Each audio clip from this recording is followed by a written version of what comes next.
شروع اللہ کا نام لے کر جو بڑا مہربان نہایت رحم والا ہے۔ طٰہٰ، اے نبی صلی اللہ علیہ وآلہ وسلم، ہم نے تم پر قرآن اس لیے نازل نہیں کیا کہ تم مشقت میں پڑ جاؤ، مگر ہر اس شخص کی نصیحت کے لیے نازل کیا ہے جو خوف رکھتا ہے۔ یہ اس ذات کا اتارا ہوا ہے جس نے زمین اور اونچے اونچے آسمان بنائے، یعنی رحمان، جو عرش پر جلوہ افروز ہوا۔ جو کچھ آسمانوں میں ہے اور جو کچھ زمین میں ہے اور جو کچھ ان دونوں کے بیچ میں ہے اور جو کچھ مٹی کے نیچے ہے، سب اسی کا ہے۔ اور اگر تم پکار کر بات کہو تو کیا ہے، وہ تو آہستہ کہی ہوئی اور نہایت پوشیدہ بات تک کو جانتا ہے۔ اللہ وہ معبود برحق ہے کہ اس کے سوا کوئی معبود نہیں ہے، اس کے سب نام اچھے ہیں۔ اور کیا تمہیں موسیٰ کے حال کی خبر ملی ہے؟ جب انہوں نے آگ دیکھی تو اپنے گھر والوں سے کہا کہ تم یہاں ٹھہرو، میں نے آگ دیکھی ہے، میں وہاں جاتا ہوں، شاید اس میں سے میں تمہارے پاس انگارہ لاؤں یا آگ کے مقام سے اپنا رستہ معلوم کر سکوں۔ پھر جب وہ وہاں پہنچے تو آواز آئی کہ اے موسیٰ، میں تو تمہارا پروردگار ہوں، تو اپنے جوتے اتار دو، تم یہاں پاک میدان یعنی طویٰ میں ہو، اور میں نے تم کو منتخب کر لیا ہے، تو جو حکم دیا جائے اسے سنو۔ بے شک میں ہی اللہ ہوں، میرے سوا کوئی معبود نہیں، تو میری عبادت کیا کرو اور میری یاد کے لیے نماز پڑھا کرو۔ قیامت یقیناً آنے والی ہے، میں چاہتا ہوں کہ اس کے وقت کو پوشیدہ رکھوں تاکہ ہر شخص جو کوشش کرے اس کا بدلہ پائے۔ تو جو شخص اس پر ایمان نہیں رکھتا اور اپنی خواہش کے پیچھے چلتا ہے، کہیں تم کو اس کے یقین سے روک نہ دے، تو اس صورت میں تم ہلاک ہو جاؤ۔ اور اے موسیٰ، یہ تمہارے داہنے ہاتھ میں کیا ہے؟ انہوں نے کہا یہ میری لاٹھی ہے، اس پر میں ٹیک لگاتا ہوں اور اس سے اپنی بکریوں کے لیے پتے جھاڑتا ہوں، اور اس میں میرے اور بھی کئی فائدے ہیں۔ فرمایا کہ موسیٰ اسے زمین پر ڈال دو، تو انہوں نے اس کو ڈال دیا اور وہ یکا یک سانپ بن کر دوڑنے لگا۔ فرمایا کہ اسے پکڑ لو اور ڈرنا مت، ہم اس کو ابھی اس کی پہلی حالت پر لوٹا دیں گے، اور اپنا ہاتھ اپنی بغل میں دبا لو کہ وہ کسی عیب و بیماری کے بغیر سفید چمکتا دمکتا نکلے گا۔ یہ دوسری نشانی ہے تاکہ ہم تمہیں اپنے بڑے بڑے نشانات دکھائیں۔ تم فرعون کے پاس جاؤ کہ وہ سرکش ہو رہا ہے۔ کہا اے میرے پروردگار، اس کام کے لیے میرا سینہ کھول دے اور میرا کام آسان کر دے اور میری زبان کی گرہ کھول دے تاکہ وہ میری بات سمجھ لے، اور میرے گھر والوں میں سے ایک کو میرا وزیر یعنی مددگار مقرر فرما، یعنی میرے بھائی ہارون کو۔ اس سے میری کمر کو مضبوط کر اور اسے میرے کام میں شریک کر تاکہ ہم تیری بہت سی تسبیح کریں اور تجھے کثرت سے یاد کریں، تو ہم کو ہر حال میں دیکھ رہا ہے۔ فرمایا موسیٰ، تمہاری دعا قبول کی گئی، اور ہم نے تم پر ایک بار اور بھی احسان کیا تھا جب ہم نے تمہاری والدہ کو الہام کیا تھا جو تمہیں بتایا جاتا ہے۔ وہ یہ تھا کہ اسے یعنی موسیٰ کو صندوق میں رکھو، پھر اس صندوق کو دریا میں ڈال دو تو دریا اس کو کنارے پر ڈال دے گا، اور میرا اور اس کا دشمن اسے اٹھا لے گا۔ اور موسیٰ، میں نے تم پر اپنی طرف سے محبت ڈال دی، اور اس لیے کہ تم میرے سامنے پرورش پاؤ۔ جب تمہاری بہن وہاں فرعون کے ہاں گئی اور کہنے لگی کہ میں تمہیں اس کا پتہ دوں جو اس کو پالے پوسے، تو اس طریق سے ہم نے تم کو تمہاری ماں کے پاس پہنچا دیا تاکہ ان کی آنکھیں ٹھنڈی ہوں اور وہ رنج نہ کریں۔ اور تم نے ایک شخص کو مار ڈالا تھا تو ہم نے تم کو غم سے نجات دی، اور ہم نے تمہاری کئی بار آزمائش کی، پھر تم کئی سال اہل مدین میں ٹھہرے رہے۔ پھر اے موسیٰ، تم ایک اندازے پر آ پہنچے اور میں نے تم کو اپنے کام کے لیے بنایا ہے، تو تم اور تمہارا بھائی دونوں ہماری نشانیاں لے کر جاؤ اور میری یاد میں سستی نہ کرنا۔ دونوں فرعون کے پاس جاؤ کہ وہ سرکش ہو رہا ہے، اور اس سے نرمی سے بات کرنا، شاید وہ غور کرے یا ڈر جائے۔ دونوں کہنے لگے کہ اے ہمارے پروردگار، ہمیں خوف ہے کہ وہ ہم پر زیادتی کرنے لگے یا زیادہ سرکش ہو جائے۔ اللہ نے فرمایا کہ ڈرو مت، میں تمہارے ساتھ ہوں کہ سنتا اور دیکھتا ہوں۔ اچھا تو اس کے پاس جاؤ اور کہو کہ ہم آپ کے پروردگار کے بھیجے ہوئے ہیں، تو بنی اسرائیل کو ہمارے ساتھ جانے کی اجازت دیجیے اور انہیں عذاب نہ کیجیے۔ ہم آپ کے پاس آپ کے پروردگار کی طرف سے نشانی لے کر آئے ہیں، اور جو ہدایت کی بات مانے اس کو سلامتی ہو۔ ہماری طرف یہ وحی آئی ہے کہ جو جھٹلائے اور منہ پھیرے اس کے لیے عذاب تیار ہے۔ غرض موسیٰ اور ہارون فرعون کے پاس گئے۔ اس نے کہا کہ موسیٰ، تمہارا پروردگار کون ہے؟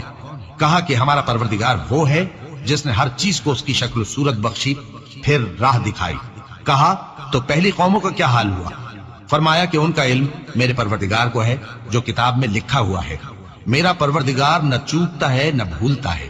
وہ وہی تو ہے جس نے تم لوگوں کے لیے زمین کو فرش بنایا اور اس میں تمہارے لیے رستے بنا دیے اور آسمان سے پانی برسایا، پھر اس سے مختلف نباتات پیدا کی کہ خود بھی کھاؤ اور اپنے مویشیوں کو بھی چراؤ۔ بے شک ان باتوں میں عقل والوں کے لیے بہت سی نشانیاں ہیں۔ اسی زمین سے ہم نے تم کو پیدا کیا اور اسی میں ہم تمہیں لوٹائیں گے اور اسی سے ہم تمہیں دوسری دفعہ نکالیں گے۔ اور ہم نے فرعون کو اپنی سب نشانیاں دکھائیں مگر وہ تکذیب اور انکار ہی کرتا رہا۔ کہنے لگا کہ موسیٰ، کیا تم ہمارے پاس اس لیے آئے ہو کہ اپنے جادو کے زور سے ہمیں ہمارے ملک سے نکال دو؟ تو ہم بھی تمہارے مقابل ایسا ہی جادو لائیں گے، تو ہمارے اور اپنے درمیان ایک وقت مقرر کر لو کہ نہ تو ہم اس کے خلاف کر رہے ہیں اور نہ تم، اور یہ مقابلہ ایک ہموار میدان میں ہوگا۔ موسیٰ نے کہا کہ آپ کے لیے یوم زینت کا وعدہ ہے اور یہ کہ لوگ اس روز دن چڑھے اکٹھے ہو جائیں۔ تو فرعون لوٹ گیا اور اپنے سامان جمع کر کے پھر آیا۔ موسیٰ نے ان جادوگروں سے کہا کہ یہ تمہاری بربادی ہوگی، اللہ پر جھوٹ نہ باندھو، وہ تمہیں عذاب سے فنا کر دے گا، اور جس نے جھوٹ باندھا وہ نامراد رہا۔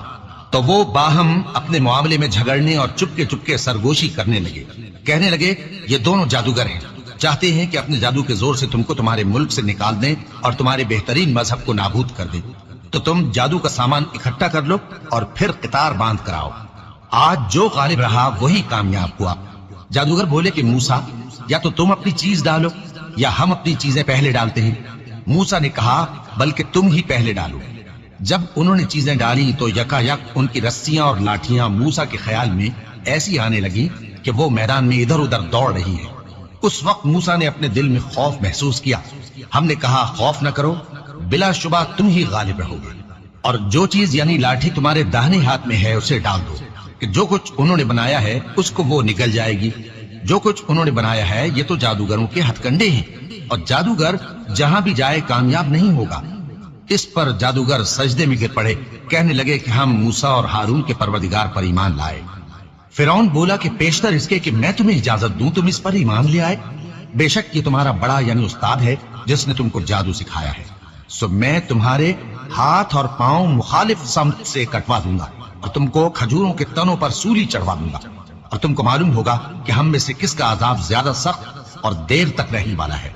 انہوں نے کہا کہ جو دلائل ہمارے پاس آ گئے ہیں ان پر اور جس نے ہم کو پیدا کیا ہے اس پر ہم آپ کو ہرگز ترجیح نہیں دیں گے، تو آپ کو جو حکم دینا ہو دے دیجئے، اور آپ جو حکم دے سکتے ہیں وہ صرف اسی دنیا کی زندگی میں دے سکتے ہیں۔ ہم تو اپنے پروردگار پر ایمان لے آئے تاکہ وہ ہمارے گناہوں کو معاف کرے، اور اسے بھی جو آپ نے ہم سے زبردستی جادو کرایا، اور اللہ سب سے اچھا ہے اور ہمیشہ باقی رہنے والا ہے۔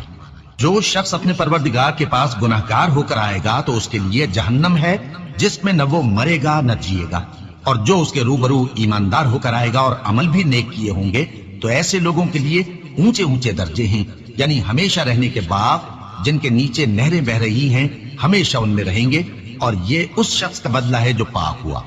اور ہم نے موسیٰ کی طرف وہی بھیجی کہ ہمارے بندوں کو راتوں رات نکال لے جاؤ، پھر ان کے لیے سمندر میں لاٹھی مار کر خشک رستہ بنا دو، پھر تم کو نہ فرعون کے آ پکڑنے کا خوف ہوگا اور نہ غرق ہونے کا ڈر۔ پھر فرعون نے اپنے لشکروں کے ساتھ ان کا تعاقب کیا تو سمندر کی موجوں نے ان پر چڑھ کر انہیں ڈھانک لیا یعنی ڈبو دیا، اور فرعون نے اپنی قوم کو گمراہ کر دیا اور سیدھے رستے پر نہ ڈالا۔ اے آل یعقوب، ہم نے تم کو تمہارے دشمن سے نجات دی اور تورات دینے کے لیے تم سے کوہ طور کی داہنی جانب مقرر کی، اور تم پر من اور سلوہ نازل کیا، اور حکم دیا کہ جو پاکیزہ چیزیں ہم نے تم کو دی ہیں ان کو کھاؤ اور اس میں حد سے نہ نکلنا، ورنہ تم پر میرا غضب نازل ہوگا، اور جس پر میرا غضب نازل ہوا وہ ہلاک ہو گیا۔ اور جو توبہ کرے اور ایمان لائے اور عمل نیک کرے پھر سیدھے رستے چلے اس کو میں بخش دینے والا ہوں۔ اور اے موسیٰ، تم نے اپنی قوم سے آگے چلے آنے میں کیوں جلدی کی؟ کہا وہ میرے پیچھے آ رہے ہیں۔ اور اے میرے پروردگار، میں نے تیری طرف آنے کی جلدی اس لیے کی کہ تو خوش ہو جائے۔ فرمایا کہ ہم نے تمہاری قوم کو تمہارے بعد آزمائش میں ڈال دیا ہے، اور سامری نے ان کو بہکا دیا ہے۔ اور موسیٰ غصے اور غم کی حالت میں اپنی قوم کے پاس واپس آئے اور کہنے لگے کہ اے قوم، کیا تمہارے پروردگار نے تم سے اچھا وعدہ نہیں کیا تھا؟ کیا میری جدائی کی مدت تمہیں لمبی معلوم ہوئی، یا تم نے یہ چاہا کہ تم پر تمہارے پروردگار کی طرف سے غضب نازل ہو، اور اس لیے تم نے مجھ سے جو وعدہ کیا تھا اس کے خلاف کیا؟ وہ کہنے لگے کہ ہم نے اپنے اختیار سے آپ سے وعدہ خلافی نہیں کی، لیکن ہم ان لوگوں کے زیوروں کا بوجھ اٹھائے ہوئے تھے، پھر ہم نے اس کو آگ میں ڈال دیا، اور اسی طرح سامری نے ڈال دیا۔ تو اس نے ان کے لیے ایک بچڑا بنا دیا، یعنی ایک بے جان جسم جس میں گائے کسی آواز تھی۔ تو لوگ کہنے لگے کہ یہی تمہارا معبود ہے اور یہی موسیٰ کا معبود ہے، مگر وہ بھول گئے ہیں۔ تو کیا یہ لوگ نہیں دیکھتے کہ وہ ان کی کسی بات کا جواب نہیں دیتا اور نہ ان کے نقصان اور نفع کا کچھ اختیار رکھتا ہے؟ اور ہارون نے ان سے پہلے ہی کہہ دیا تھا کہ لوگوں، اس کے ذریعے تمہیں فتنے میں ڈال دیا گیا ہے، اور تمہارا پروردگار تو رحمان ہی ہے، تو میری پیروی کرو اور میرا کہا مانو۔ وہ کہنے لگے کہ جب تک موسیٰ ہمارے پاس واپس نہ آئے ہم تو اس کی پوجا پر قائم رہیں گے۔ پھر موسیٰ نے ہارون سے کہا کہ اے ہارون، جب تم نے ان کو دیکھا تھا کہ گمراہ ہو گئے ہیں تو تم کو کس چیز نے روکا تھا؟ یعنی اس بات سے کہ تم میرے پیچھے چلے آؤ، بھلا تم نے میرے حکم کے خلاف کیوں کیا؟ کہنے لگے کہ اے ماں جائے، میری داڑھی اور سر کے بالوں کو نہ پکڑیے، میں تو اس سے ڈرا کہ آپ یہ نہ کہیں کہ تم نے بنی اسرائیل میں تفرقہ ڈال دیا اور میری بات کو ملحوظ نہ رکھا۔ موسیٰ نے فرمایا تو اے سامری، تیرا کیا حال ہے؟ اس نے کہا کہ میں نے ایسی چیز دیکھی جو اوروں نے نہیں دیکھی، تو میں نے فرشتے کے نقش پا سے مٹی کی ایک مٹھی بھر لی، پھر اس کو بچڑے کے جسم میں ڈال دیا اور مجھے میرے جی نے اس کام کو اچھا بتایا۔ موسیٰ نے کہا جا، تجھ کو دنیا کی زندگی میں یہ سزا ہے کہ کہتا رہے کہ مجھ کو ہاتھ نہ لگانا، اور تیرے لیے ایک اور وعدہ ہے، یعنی عذاب کا جو تجھ سے ٹل نہ سکے گا، اور جس معبود کی پوجا پر تو جمع ہوا تھا اس کو دیکھ، ہم اسے جلا دیں گے، پھر اس کی راکھ کو اڑا کر دریا میں بکھیر دیں گے۔ تمہارا معبود تو اللہ ہی ہے، جس کے سوا کوئی معبود نہیں، اس کا علم ہر چیز پر محیط ہے۔ اس طرح ہم تم سے وہ حالات بیان کرتے ہیں جو گزر چکے ہیں، اور ہم نے تمہیں اپنے پاس سے نصیحت کی کتاب عطا فرمائی ہے۔ جو شخص اس سے منہ پھیرے گا وہ قیامت کے دن گناہ کا بوجھ اٹھائے گا۔ ایسے لوگ ہمیشہ اس عذاب میں مبتلا رہیں گے، اور یہ بوجھ قیامت کے روز ان کے لیے برا ہوگا۔ جس روز سور پھونکا جائے گا اور ہم گناہگاروں کو یوں اکٹھا کریں گے کہ ان کی آنکھیں نیلی نیلی ہوں گی، تو وہ آپس میں آہستہ آہستہ کہیں گے کہ تم دنیا میں صرف 10 ہی دن رہے ہو۔ جو باتیں یہ کریں گے ہم خوب جانتے ہیں۔ اس وقت ان میں سب سے اچھی راہ والا یعنی عاقل و ہوشمند کہے گا کہ نہیں، بلکہ صرف ایک ہی روز ٹھہرے ہو۔ اور اے نبی صلی اللہ علیہ وآلہ وسلم، لوگ تم سے پہاڑوں کے بارے میں دریافت کرتے ہیں، کہہ دو کہ میرا رب ان کو راکھ بنا کر بکھیر دے گا، پھر زمین کو ہموار میدان کر چھوڑے گا جس میں تم کوئی نشیب و فراز نہ دیکھو گے۔ اس روز لوگ پکارنے والے کے پیچھے چلیں گے اور اس کی پیروی سے انحراف نہ کر سکیں گے، اور رحمان کے سامنے آوازیں پست ہو جائیں گی، تو تم ایک ہلکی آواز کے سوا کوئی آواز نہ سنو گے۔ اس روز کسی کی سفارش کچھ فائدہ نہ دے گی مگر اس شخص کی جسے رحمان اجازت دے اور اس کی بات کو پسند فرمائے۔ جو کچھ ان کے آگے ہے اور جو کچھ ان کے پیچھے ہے وہ اس کو جانتا ہے، اور وہ اپنے علم سے اللہ کے علم کا احاطہ نہیں کر سکتے۔ اور اس زندہ و قائم کے روبرو منہ لٹک جائیں گے، اور جس نے ظلم کا بوجھ اٹھایا وہ نامراد رہا، اور جو نیک کام کرے گا اور مومن بھی ہوگا تو اس کو نہ ظلم کا خوف ہوگا اور نہ نقصان کا۔ اور ہم نے اس کو اسی طرح کا قرآن عربی نازل کیا ہے، اور اس میں طرح طرح کے ڈراوے بیان کر دیے ہیں تاکہ لوگ پرہیزگار بنیں یا اللہ ان کے لیے نصیحت پیدا کر دے۔ تو اللہ جو سچا بادشاہ ہے، عالی قدر ہے، اور قرآن کی وحی جو تمہاری طرف بھیجی جاتی ہے اس کے پورا ہونے سے پہلے قرآن کے پڑھنے میں جلدی نہ کیا کرو، اور دعا کرو کہ میرے پروردگار مجھے اور زیادہ علم دے۔ اور ہم نے پہلے آدم سے عہد لیا تھا مگر وہ اسے بھول گئے، اور ہم نے ان میں ارادے کی پختگی نہ پائی۔ اور جب ہم نے فرشتوں سے کہا کہ آدم کے آگے سجدہ کرو تو سب سجدے میں گر پڑے مگر ابلیس نے انکار کیا۔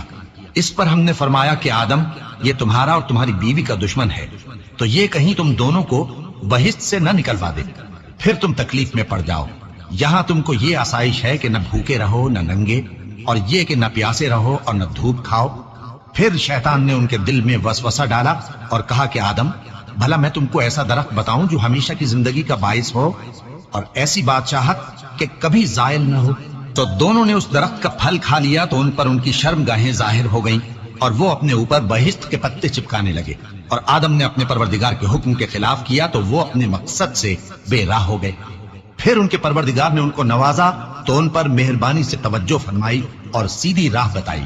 فرمایا کہ تم دونوں یہاں سے نیچے اتر جاؤ، تم میں بعض کے دشمن ہوں گے، پھر اگر میری طرف سے تمہارے پاس ہدایت آئے تو جو شخص میری ہدایت کی پیروی کرے گا وہ نہ گمراہ ہوگا اور نہ تکلیف میں پڑے گا، اور جو میری نصیحت سے منہ پھیرے گا اس کی زندگی تنگ ہو جائے گی، اور قیامت کو ہم اسے اندھا کر کے اٹھائیں گے۔ وہ کہے گا کہ میرے پروردگار، تو نے مجھے اندھا کر کے کیوں اٹھایا؟ میں تو دیکھتا بھالتا تھا۔ اللہ فرمائے گا کہ ایسا ہی چاہیے تھا، تیرے پاس ہماری آیتیں آئیں تو تو نے ان کو بھلا دیا، اسی طرح آج ہم تجھ کو بھلا دیں گے۔ اور جو شخص حد سے نکل جائے اور اپنے پروردگار کی آیتوں پر ایمان نہ لائے، ہم اس کو ایسا ہی بدلہ دیتے ہیں، اور آخرت کا عذاب بہت سخت اور ہمیشہ باقی رہنے والا ہے۔ تو کیا یہ بات ان لوگوں کے لیے موجب ہدایت نہ ہوئی کہ ہم ان سے پہلے بہت سے فرقوں کو ہلاک کر چکے ہیں جن کے رہنے کے مقامات میں یہ چلتے پھرتے ہیں؟ عقل والوں کے لیے اس میں بہت سی نشانیاں ہیں۔ اور اگر ایک بات تمہارے پروردگار کی طرف سے پہلے صادر اور جزائے اعمال کے لیے ایک میعاد مقرر نہ ہو چکی ہوتی تو نزول عذاب لازم ہو جاتا۔ پس جو کچھ یہ بکواس کرتے ہیں اس پر صبر کرو، اور سورج کے نکلنے سے پہلے اور اس کے غروب ہونے سے پہلے اپنے پروردگار کی تسبیح و تحمید کیا کرو، اور رات کی کچھ گھڑیوں میں بھی اس کی تسبیح کیا کرو، اور دن کے مختلف اوقات یعنی دوپہر کے وقت بھی، تاکہ تم خوش ہو جاؤ۔ اور کئی طرح کے لوگوں کو جو ہم نے دنیا کی زندگی میں آرائش کی چیزوں سے نوازا ہے تاکہ ان کی آزمائش کریں، ان پر نگاہ نہ کرنا، اور تمہارے پروردگار کی عطا فرمائی ہوئی روزی بہت بہتر اور باقی رہنے والی ہے۔ اور اپنے گھر والوں کو نماز کا حکم کرو اور اس پر قائم رہو۔ ہم تم سے روزی کے خواستگار نہیں، بلکہ تمہیں ہم روزی دیتے ہیں، اور نیک انجام اہل تقوی کا ہے۔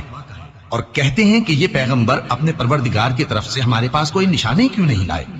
کیا ان کے پاس پہلی کتابوں کی نشانی نہیں آئی؟ اور اگر ہم ان کو پیغمبر کے بھیجنے سے پیشتر کسی عذاب سے ہلاک کر دیتے تو یہ کہتے کہ اے ہمارے پروردگار، تو نے ہماری طرف کوئی پیغمبر کیوں نہ بھیجا کہ ہم ذلیل اور رسوا ہونے سے پہلے تیرے احکام کی پیروی کرتے۔ کہہ دو کہ سب نتائج اعمال کے منتظر ہیں، سو تم بھی منتظر رہو، ان قریب تم کو معلوم ہو جائے گا کہ دین کے سیدھے رستے پر چلنے والے کون ہیں اور جنت کی طرف راہ پانے والے کون ہیں، ہم یا تم۔